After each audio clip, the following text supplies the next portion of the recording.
Hello everyone, back home with another review from Tiff, and I'm just gonna say this right off the bat. This film may go down as one of the most unforgettable and rattling movie-going experiences of my life. This comes from French-born Spanish director Oliver Lachet. It's called Sirāt. Probably one of the most unexpected, exhilarating, but also very incredibly traumatizing films I have ever seen. Why don't you tell everyone what Sirāt is? Sure. Sirāt was a winner of the jury prize at Cannes. Taking place in an apocalyptic near future, Sirāt follows a man with a son desperately searching for his missing daughter, along with a crew of ravers in the harsh southern desert of Morocco. And I've been telling people since watching this film that this is the type of movie where in 25 years from now, you're going to be like, hey, remember that movie? Remember that crazy movie? It's the Moroccan desert. Because Sirāt is the type of film that burrows under your skin like the mechanical bug in Matrix and just lives there and you're self-conscious forever. There's two parts of your life. There's before seeing Sirāt and there's after seeing Sirāt. Because there are some jaw-dropping moments in this film that I can safely say this film will not be for everyone. No way, right? No, we actually ran into a lot of people at TIFF who vehemently did not like this movie. It's the type of movie that I would say is for the more adventurous, borderline masochistic audience member that doesn't mind a film testing your pain tolerance. Just a tad little bit of trauma. This was our first Oliver Lachet experience, and I'm eager to actually go back and watch some of his earlier work, because this film was such a smack in the face.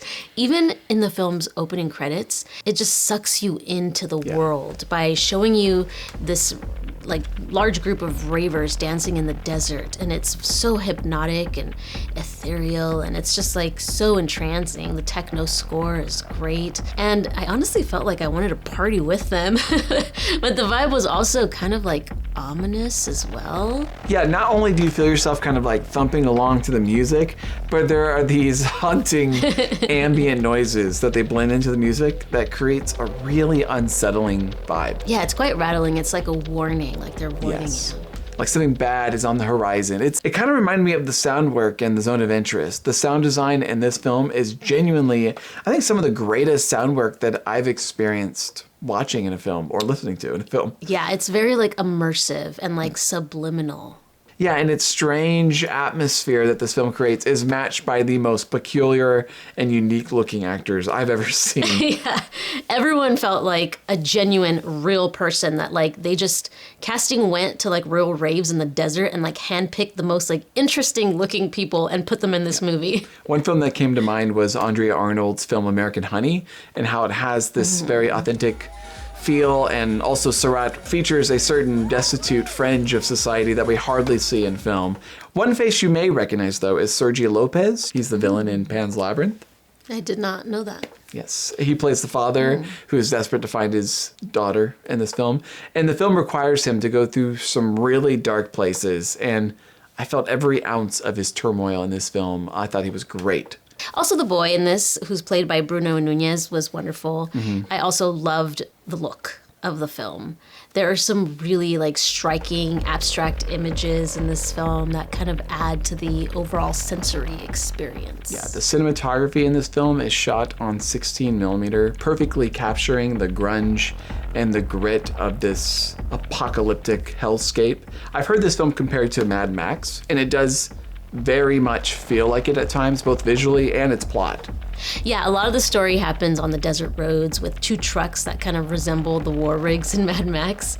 Another film I thought of was that film How to Have Sex. We saw it at Sundance just a few years ago because of how it shows that party culture and the raves. And what starts as somewhat like a mystery involving this missing daughter really transforms into something completely different. It becomes an utter nightmare. Oh, does it? It does. And as I alluded to before, Oliver Lachet is absolutely savage with the places this film takes us. There's a moment in this film that I can imagine many will say, okay, check please, I'm done, I want off this ride. And that ride somehow only continues to get worse and then worse. Some will be, and I've heard they were put off by the director's insistence of being a provocateur. However, I was all in on it. I truly felt like I was in the hands of a dangerous man, and my heart in this film was in my stomach. I was nearly watching the film like through my hands. The Wages of Fear is another film I've heard referenced in reference to Sirāt. It shares the dusty, hot visual aesthetic of Mad Max, but shares Wages of Fear's ability to create intense, nail-biting tension, and it's really gripping. I think it was explained in the opening credits, but I wanted to know what the word Sirāt meant, and it means path or way in Arabic. In Islam, as-Sirāt is a bridge that every soul must cross on the day of judgment to reach paradise. And if you get to the last act of the film, you'll know where the film gets the title. I mean, I didn't find myself working incredibly like overtime to find a deeper meaning within this film. I'm sure it's there. I mean, in the film, civilization is breaking down. World War III kind of looms in the background. It's possibly the end of civilization. And Lachey appears to have taken inspirations from the Bible, and it seems to be putting these characters through some spiritual test. Yeah, the film starts off as this quest to find this missing daughter, and then completely derails into something else and completely different. But I didn't really care because it was like being on a roller coaster ride.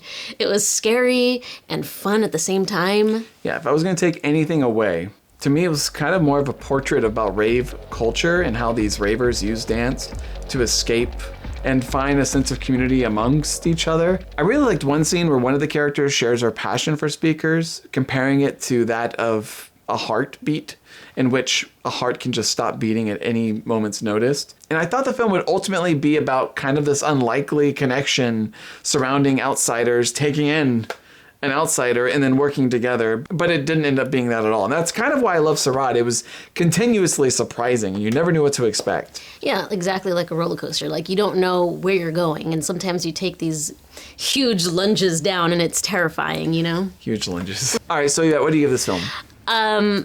I give this film an 8 out of 10. Okay. If you have the stomach for it. Yeah, to everyone watching this review, you've been warned. This is a visceral, traumatic movie. If you do watch it, I do recommend you watch it with an excellent sound system. I think the sound design really stood out for me in this film. This was actually right underneath No Other Choice for me as my favorite film that I saw at TIFF. I'm going to give Sirāt a very, very solid 9. I think if I had a little less of a residual trauma, I would give it a 9 too. Oh, okay. Okay, let's talk about Oscars. Now, this next Oscars, they will be introducing Best Casting, and in my mind, this film should be considered for that category. I think part of casting is thinking outside the box and not just collecting an assortment of A-listers, but people you wouldn't often see in film and yet fit their roles perfectly. So I think Sirāt should be a contender there. It won't, though. We know it won't. And I think Sirāt should be an easy contender, and for me, my personal winner for sound as well. Yeah, but that being said, the dark places this film goes to, I think is going to be a challenge for some, and I'm hoping it can show up in the international category. It was selected by Spain to be its submission to the Academy Awards, so there's a very real possibility that, I think I told you in a previous video, that all international films this year can be neon distributed films, which would be incredible. That's crazy. So this film is fighting for that last spot, and I'd be thrilled to see it in there. But I don't know, I'm getting very Titane vibes with this one.